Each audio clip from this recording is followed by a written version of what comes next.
اللہ تعالیٰ فرماتے ہیں یسألونک عن الخمر والمیسر قل ما یسألونک ماذا ينفقون. اتنی اہم آیتیں ہیں نا آج، اللہ کرے یہ ٹاپک کمپلیٹ ہو جائے آج. اللہ کہتے ہیں یہ پوچھتے ہیں کیا خرچ کریں. اللہ نے فرمایا یہ مت پوچھو کیا خرچ کریں، یہ پوچھو کہاں خرچ کرنا ہے. کیا کرنا ہے وہ تمہارے اوپر ہے، ٹھیک ہے نا، وہ تمہارے اوپر ہے. اس لیے خرچ کرنے میں فللوالدین، سب سے پہلے اپنے والدین. ایسا نہ ہو کروڑوں میں کھیل رہے ہو اور ابا پھٹ پٹی بائک پہ. ایسے ہیں لوگ، وہ بیچارے کو جو ریٹائرمنٹ کے پیسوں سے اس نے پرانی بائک خریدی تھی اب تک وہ اسی پھٹ پٹی بائک پہ گھوم رہا ہے. تو سب سے پہلے کیا، اماں کے دانت لگوا دو. میں نے دیکھا ہے بعض لوگ کروڑ پتی ہوتے ہیں، اماں کے دانت ہی نہیں ہیں. ابے تو اپنے پیسے سے دانت لگا دے، کم سے کم مسکراتے ہوئے تو اچھی لگے گی نا. وہ ایسے ایسے کنجوس ہے نا مارکیٹ میں، اللہ کی پناہ. تو ابا اور اماں سب سے پہلے اللہ کہتے ہیں کس پہ خرچ کرو، بولو ان پہ. یعنی شرعاً تو جب ضروری ہے جب وہ مالدار نہ ہو. اگر مالدار ہیں تو پھر ان پہ ضروری نہیں ہے، پھر ویسے ہی ہدیے تحفے دے دیا کرو. لیکن اگر مالدار نہیں ہے یا آپ بہت مالدار ہو گئے، ان کا وہ اسٹینڈرڈ نہیں ہے، تو تھوڑا سا وہی اسٹینڈرڈ ان کو بھی دینے کی کوشش کرو جو کس کا ہے، جو آپ کا ہے. اچھا بھائی، اور والاقربین، اس کے بعد رشتہ دار، قریب سے قریب تر. بیوی بچے تو ہیں ہی نا، ان کا اللہ نے اس لیے الگ سے ذکر نہیں کیا، وہ تو سب سے پہلے اسلام میں ہے ہی. اور پھر جو ہے قریب سے قریب تر، جو جتنا قریبی رشتہ ہوگا. پھر یتامہ، یتیموں پر. جو قریبی رشتہ دار میں جو یتیم ہے اس کا حق دوسروں سے زیادہ ہے. بھتیجا ہے، بھانجا ہے، وہ یتیم ہو گیا تو اس کا حق زیادہ ہے. والمساکین، عام غریبوں پہ خرچ کرو. وابن السبیل، مسافروں پہ خرچ کرو. پہلے زمانے میں مسافر بیچارہ بے یار و مددگار ہوتا تھا. آج کل کے مسافر تو بائی ایئر ٹکٹ پہ آتے ہیں، ہوٹل بک کراتے ہیں. ایسا نہ ان کو زکات دینے چلے جائیں آپ لوگ، ٹھیک ہے. پہلے زمانے میں سفر کے بعد آدمی بدحال ہوتا تھا. آگے اللہ تعالیٰ فرماتے ہیں یسألونک عن الخمر والمیسر، یہ شراب کے بارے میں پوچھتے ہیں. بعض لوگ کہتے تھے شراب میں تو بڑا فائدہ ہے بھائی، ہم جب سخت ٹینشن میں ہوتے ہیں تو شراب پی کے سکون مل جاتا ہے، جسم میں طاقت آتی ہے. تو اللہ نے فرمایا قل فیہما اسم کبیر ومنافع للناس، اس میں کچھ فائدے بھی ہیں لیکن اس میں گناہ بھی ہے. اسمہما اکبر من نفعہما، لیکن ان کا گناہ ان کے فائدوں سے زیادہ ہے. تو اس لیے اس بحث میں مت پڑو کہ کیا کیا فائدے ہیں.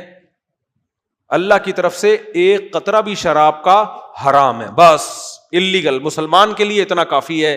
زیادہ افلاطون بننے کی ضرورت، یہ جو ہے نا ایکچولی کر کے غامدی صاحب نے نہیں بہت ساری دن تصویریں ہی غامدی صاحب یوں بیٹھے ہوئے، کسی نیچے کمنٹ کیے ہوئے تھے یہ پریشان ہے کہ 2-4 چیزیں حلال رہ گئی ہیں، وہ کیسے 2-4 چیزیں اسلام میں حرام رہ گئی ہیں، وہ میں کیسے حلال کر دوں، ہو نہیں پا رہی. تو عدت کا بھی انکار کر دیا. آج عدت کے حکام بھی آ رہے ہیں قرآن میں. عدت کا بھی انکار کر دیا کہ اگر الٹرا ساؤنڈ کیا پریگننسی نہیں ہے تو عدت ہی نہیں ہے. چلو بھائی، اس طرح کے ماشاء اللہ نے بڑا نوازا ہے غامدی صاحب کو بھی. تو بڑی ہمت کی بات ہے ویسے یار. ان کے جو داماد ہیں وہ ماشاء اللہ ان سے بھی 2 ہاتھ آگے. عدت کی آیتوں کا انکار کر دیا کہ پہلے زمانے میں تو اصل میں پتہ نہیں چلتا تھا نا کہ پریگننسی ہے یا نہیں ہے، تو اس لیے شریعت نے عدت کا حکم دیا تاکہ پتہ چل جائے کہ پریگننسی نہیں ہے. اور بھائی پھر قرآن 3 حیض کا حکم کیوں دے رہا ہے؟ پریگننسی کا تو 1 حیض سے پتہ چل جاتا ہے کہ ہے کہ نہیں ہے. بیوہ کو 4 مہینے 10 دن کیوں بٹھا رہا ہے؟ اس کو کیوں نہیں کہہ دیا 1 حیض 2 حیض 3 حیض؟ تو بس لاتے رہو مارکیٹ میں، کچھ بھی لے آؤ. لوگ بیٹھے ہوئے ہیں قبول کرنے کے لیے. خیر، لیکن بہرحال میں غامدی صاحب کی ایک چیز کی تعریف کرتا ہوں، اخلاق اچھے ہیں، بات کرنے کی تمیز ہے. چلو یہ چیز سیکھ لو غامدی صاحب سے. دین نہیں سیکھو بھائی، دین علماء سے سیکھا جاتا ہے. اگر آپ کو میرے جیسا مولوی پسند نہیں ہے کسی دوسرے عالم سے سیکھ لو. بڑے بڑے علماء ہیں، حضرت مفتی تقی صاحب ہیں، دوسرے ہیں. میں تو شادیوں کی باتیں کرتا ہوں، لطیفے بھی سناتا ہوں. لوگ کہتے ہیں یہ نہیں چاہیے ہمیں، لیکن میں نہیں چاہیے، چھوڑ دو ہمیں. سنو علماء ہی کو، خالی ہم پہ تھوڑی سارا دین نازل ہوا ہے. ہم غلط بھی ہو سکتے ہیں، دوسرے علماء کو سنو جو بڑے بڑے علماء ہیں. مفتی تقی صاحب ہیں اور مولانا طارق صاحب کے تو اصلاحی بیانات ہوتے ہیں نا، وہ تو مسائل کی بات ہی نہیں کرتے. زیادہ تر علماء میڈیا پہ ہے نہیں، یہ بڑا مسئلہ ہے. ہمارے بڑے علماء سارے مدارس کے اندر درس و تدریس میں مشغول ہیں. ان کو جا کے ان کے بیانات میں بیٹھ کے ان کو سن لیا کرو. آگے چلتے ہیں میرے بھائی. تو اللہ نے فرمایا شراب کے بحث میں مت پڑو کہ یہ فائدہ ہے نقصان ہے حرام ہے, بس مسلمان کے لیے اتنا کافی ہے.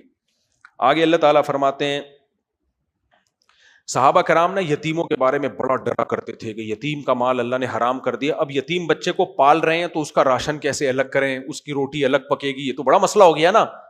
تو اللہ نے کہا کوئی بات نہیں, اس کا نان نفقہ اپنے نان نفقے کے ساتھ مکس کر لو, لیکن اس نیت سے نہیں کہ میں اس کا زیادہ کھا جاؤں گا, اس کا زیادہ کھا, بلکہ اس نیت کے ساتھ کہ ملا جلا برابر برابر کھا لیں گے. اب کون ایک ایک پائی کا حساب رکھے, مشکل ہے. باقی اللہ فرماتے ہیں واللہ یعلم المفسد من المصلح, اللہ کو پتہ ہے, اللہ سے نہیں چھپ سکتے کہ کس کی نیت میں کھوٹ ہے اور کون ٹینشن سے بچنے کے لیے کر رہا ہے. بعض دفعہ نیت میں کھوٹ ہوتا ہے, سب ملا کے کھا لیا, جو مدسلہ لا لیا, جو سامنے آیا کھا لیا. آپ نے دیکھا ہوگا نا, بوٹیاں رکھی ہوئی ہوتی ہیں برتن میں, یوں گھما لی, یوں کر کے ادھر سے کھا لی, پھر یوں گھما کے دوبارہ یہ والی بھی کھا لی, صحیح ہے نا. تو اللہ کہتے ہیں یتیم کا مال بعض دفعہ اس لیے مکس کیا جاتا ہے کہ اب کون بیٹھ کے روٹیاں گنے گا, آدھا آٹا اس کا آدھا تمہارا, مکس کر کے 4 پراٹھے بنے, 3 تم نے کھا لیے اور 1, تو چلو کبھی ایسا ہو گیا اگلے دن وہ 3 کھا لے, تم 1 کھا لو, روز ہی تم 3 کھا رہے ہو اور کہہ رہے ہو مکس ہے, تو اب کون گنے. تو اللہ کہتے ہیں اللہ کو پتا ہے, دنیا کو دھوکہ دے سکتے ہو, اللہ کو دھوکہ نہیں دے سکتے. اس سے پتہ چلتا ہے اسلام میں یتیم کے مال کی حفاظت کا کتنا حکم ہے. اللہ اس کا راشن آٹا چینی مکس کر کے بھی کہہ رہے احتیاط کرو, اور یہاں باپ مر جاتا ہے, بڑا بھائی چھوٹے بھائی کی وراثت کھا جاتا ہے, بھتیجے کی وراثتیں کھائی جاتی ہیں, یہ چل رہا ہوتا ہے مارکیٹ میں. آگے اللہ تعالیٰ فرماتے ہیں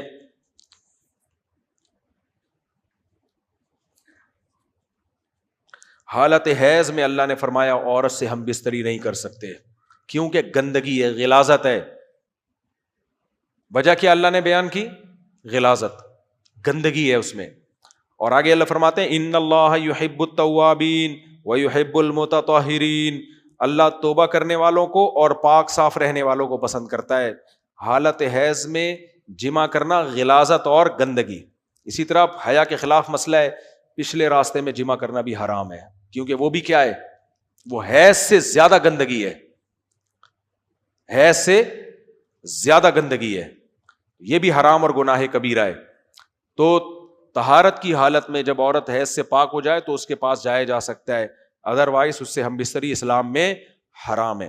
اور وجہ اللہ نے بیان کی, اللہ کو پاکیزہ لوگ پسند ہیں, گندگیوں والے لوگ اللہ کو پسند نہیں ہے.